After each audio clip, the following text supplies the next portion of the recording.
নমস্কার বন্ধুরা, মৌসুমিস কিচেনে আপনাদের সবাইকে স্বাগত। আজকে আমি আপনাদের সাথে ফ্রাইড রাইসের রেসিপি শেয়ার করব। এবার ফ্রাইড রাইস তো সবাই বাড়িতে যে যার মতো করে বানান। আমি কিভাবে বাড়িতে ফ্রাইড রাইস বানাই সেটা আপনাদের সাথে আজকে শেয়ার করব। তো ভিডিওটা ভালো লাগলে কিন্তু সবাই লাইক করে দেবেন, ভিডিওটা শেয়ার করবেন, আর হ্যাঁ, চ্যানেলটাকে কিন্তু সাবস্ক্রাইব করতে ভুলবেন না। তাহলে চলুন শুরু করি কিভাবে। তো প্রথমেই কিন্তু আমি একটা মশলা বানিয়ে নেব, শুকনো গরম মশলা, যে একটা পাউডার, যে সেই পাউডারটা বানাবো। এখানে আমি কতগুলো লবঙ্গ, কতগুলো গোলমরিচ আর এলাচ দিয়েছি, আর তার সাথে দিয়েছি মৌরি আর জায়ফলের সামান্য একটু টুকরো। এবার এটাকে শুকনো খোলায় আমি নেড়ে ভালো করে একটু ড্রাই রোস্ট করে নেব, নিয়ে তারপর এটাকে আমি গুঁড়ো করে নেব। এবারে এটা কিন্তু মশলাটা আমি একটু বেশি করেই বানিয়ে রাখলাম, কারণ আমি মাঝে মাঝেই বানাই, তো তার জন্য আমি একটু বেশি করে বানিয়ে রাখলাম। আপনারা যতটুকু দরকার সেরকমও বানাতে পারেন, আবার বেশি করেও বানিয়ে রাখতে পারেন। ভালো করে গুঁড়ো করে সাইডে রেখে দিচ্ছি।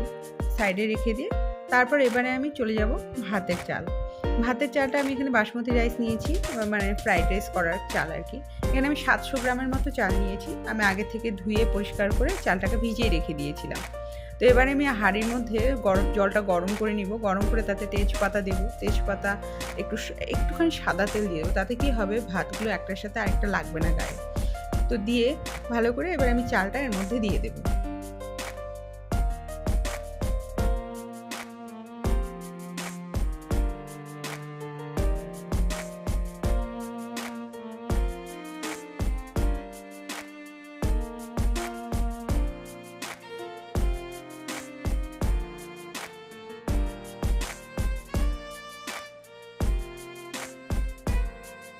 এবারে এর মধ্যে একটু আমি নুন দিয়ে দিব। নুনটা দিয়ে দেওয়ার পর ভালো করে নেড়ে চেড়ে ভাতটাকে ফুটতে দেব। ভাতটা ভালো করে ফুটে উঠবে। ফুটে ওঠার পর আমি একটু দেখে নিব, যখন ভাতটা আমার হয়ে যাবে মোটামুটি, বেশি সিদ্ধ করবো না, কারণ ফ্রাইড রাইসের চালটা যেরকম সিদ্ধ করতে হয় সেইভাবে, সেই মাপে আমি দেখিয়ে দিচ্ছি আপনাদের। ওইরকমভাবে একটু সিদ্ধ করে নিলাম, নিয়ে তো এটার আমি মাঠটা ঝরিয়ে নিব।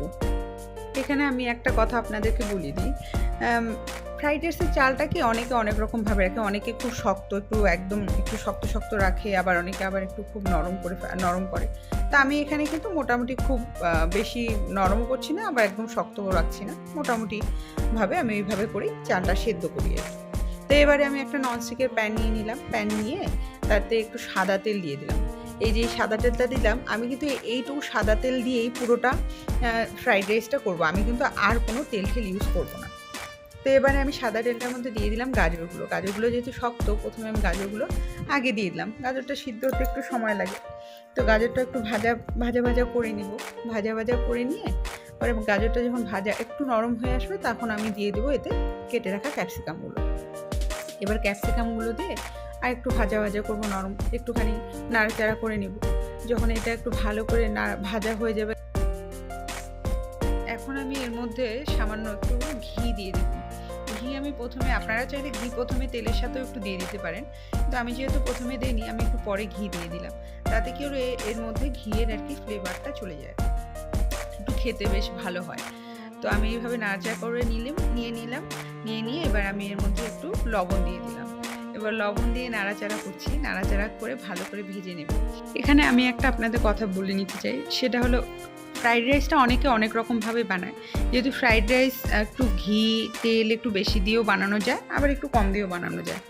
তা আমি চেষ্টা করি যতটা কম দিয়ে, ঘি তেল মশলাটা একটু কম দিয়ে হালকা ফুলকাভাবে বানানোর চেষ্টা করি আর কি। তো আমি সেভাবেই হালকা ফুলকাভাবেই বানাই, যেহেতু আমি মাঝে মাঝে এটা ফ্রাইড রাইসটা বানাই, তো অতটা ঘি আর তেল মশলাটা আমি ইউজ বেশি করি না, একটু কম করেই লাইটভাবে বানানোর চেষ্টা করি। তো যাই হোক, এবারে দেখুন এটা ভাজা কিন্তু হয়ে গেছে। এবারে আমি ধুয়ে রাখা কাজু কিশমিশ এর মধ্যেই দিয়ে দিলাম। দিয়ে এবারে এটাকেও আমি একটু ভাজা করে নেব। ভাজা করে নিয়ে যখন এটা একটু কাজুগুলো একটু লালচে হয়ে আসবে, তখন আমি এর মধ্যে আদা গ্রেট করে দিয়ে দেব। এবার এর ওপরেই আমি আদাটাকে গ্রেট করে দিয়ে দিচ্ছি ঘষে। আপনারা চাইলে প্রথমে তেলেও দিয়ে দিতে পারেন, তো আমি এর উপরেই আদাটা গ্রেট করে দিয়ে দিলাম, এতে আদার ফ্লেভারটাও একটু ভালো আসে আর কি। যাই হোক, তো দিয়ে আমি এবার এটাকে ভালো করে নাড়াচাড়া করে নিচ্ছি।